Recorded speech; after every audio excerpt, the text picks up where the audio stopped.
ตุกน้อยเต็มละหาตุเอาตุกใหญ่มาเลยเพราะมันไหลหลิมัน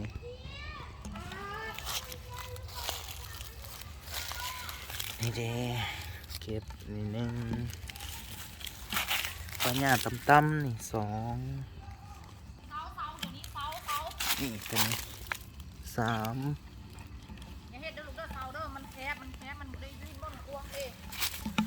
นี่สี่โอ้บักหลายๆปะคุณนะ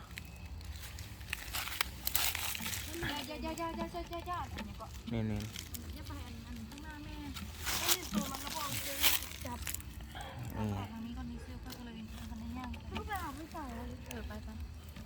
เด้นี่นะนี่ค่ะหลังเจ้าน้องเอาไหมต้นไผ่นะนั่นดิลูกแล้วลูกบ่ได้บัดนี้ฮะนี่ข้าวเดียว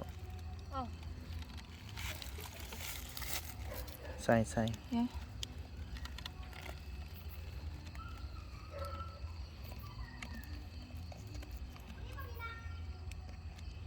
เจาะแล้วกันสิบอกหลายๆก็สิเอาน้อยเดียวนี่กระแมนนี่ดิตัวมันห้องโคตรหูอยู่นี่เมื่ออื่นนี่ห้องกุ๊บเลยนี่คันบ่คันเอานี่เห็นแล้ว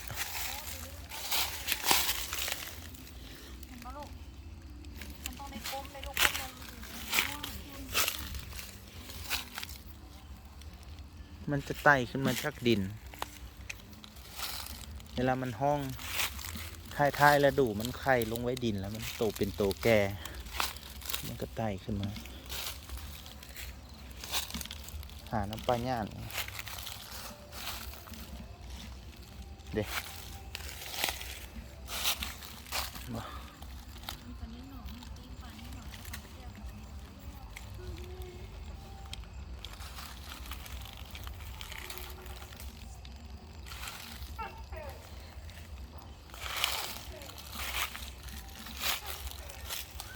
หาเบิ่งต่ำต้นไม้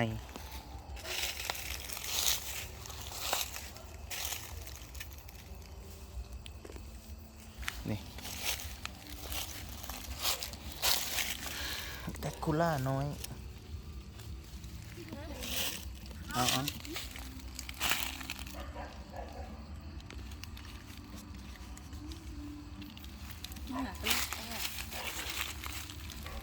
ชันขึ้นหลาย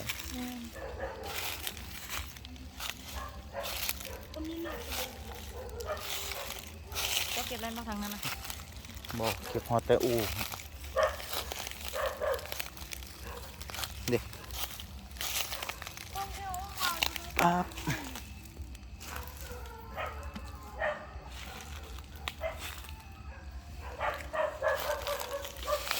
เด็กตัวนึงเลยแต่ว่าเป็นคาบเก่าอยู่บักหลายพูดดิกับตัวนั้นดิดินก้มดินลูกเป็นไก่ออกมาดิไม่ตัวไม่ตัวหลายครับ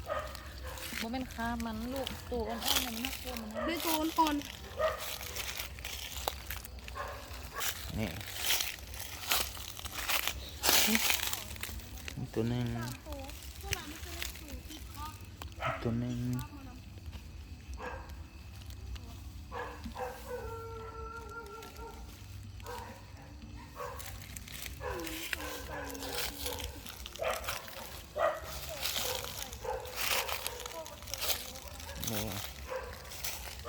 ก็เล่นอยู่เลย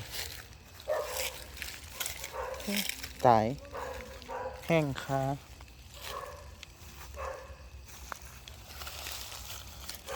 อันนี้บุทันออก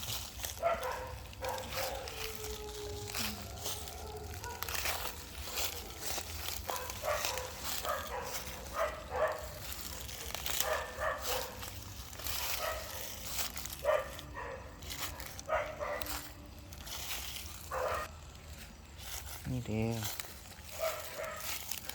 อีกตัวหนึ่ง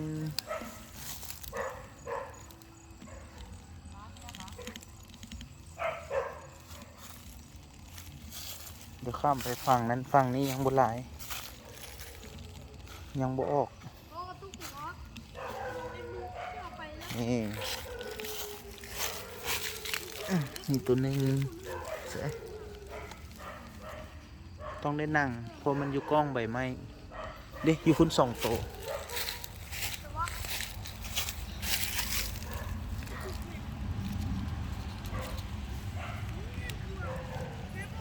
นี่พี่อีกเยอะแยะหนึ่งสองตัวมีสาม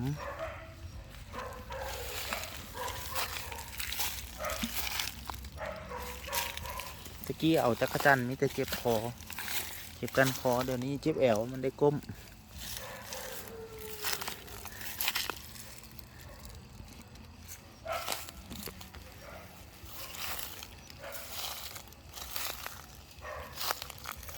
นี่จับน้ำต้นไม้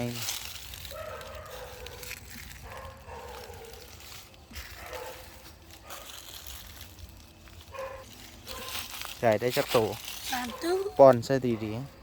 แต่โดนหาก็ได้3 ตัวแต่โดนตัวนั้นเองแม่ ๆนี่ คิดถึงเนี่ย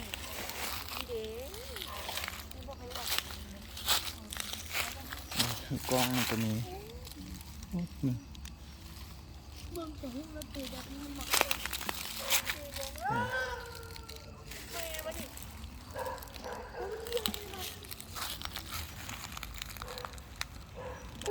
เพราะตัวนี้มันเหนียวไปลูก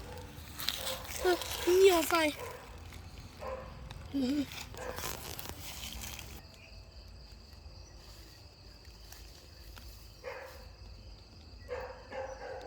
ือสุดนี้มันปื้ยแข็งแล้วนี่เตรียมแล้วมันจะห้องแล้ว จุกใหญ่ใกล้สิตึงนี่นี่บักหลายนี่ถึงนี่หนึ่ง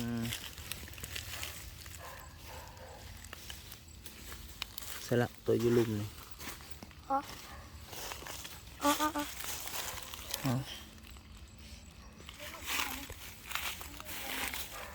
ปุ๊บเลย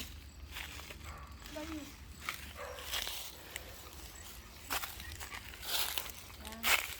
เด้ง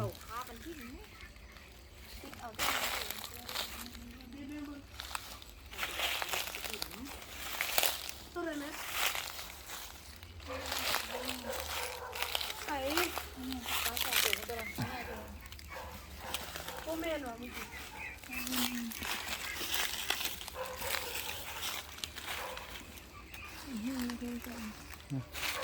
แล้วก็คนนะ ผมนี่นะโอ้ย อีกตัวหนึ่ง ก็เจ็บ อ๋อ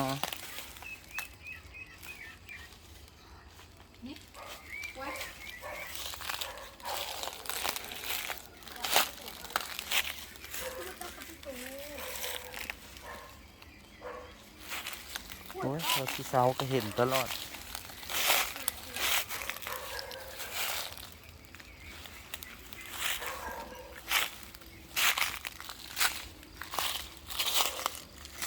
ที่เต็มเอาซื่อๆกินได้3 มื้อพุ่นนี่ตัวนี้ เหนียวเต็มเลย พอละไปเอาดิจงไว้เก็บมื้อหน้ามันขึ้นใหม่มื้อหน้า เดี๋ยวเอาตัวนี้ไว้ก่อนแม่เหนียวใส่มือแล้ว กิน3 ตัว เดี๋ยวนี้ไม่ไพ่ลูกเห็นบ่นะ ตัวหนึ่ง เอาเหยียบแล้วตานะ ตัวหนึ่ง โยนที่ปลุกไม้ไผ่สวยเลย ได้3 ตัวเลย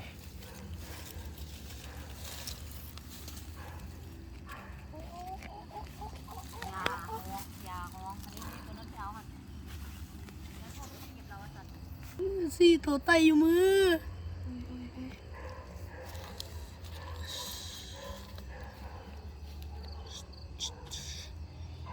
เอ๊ะ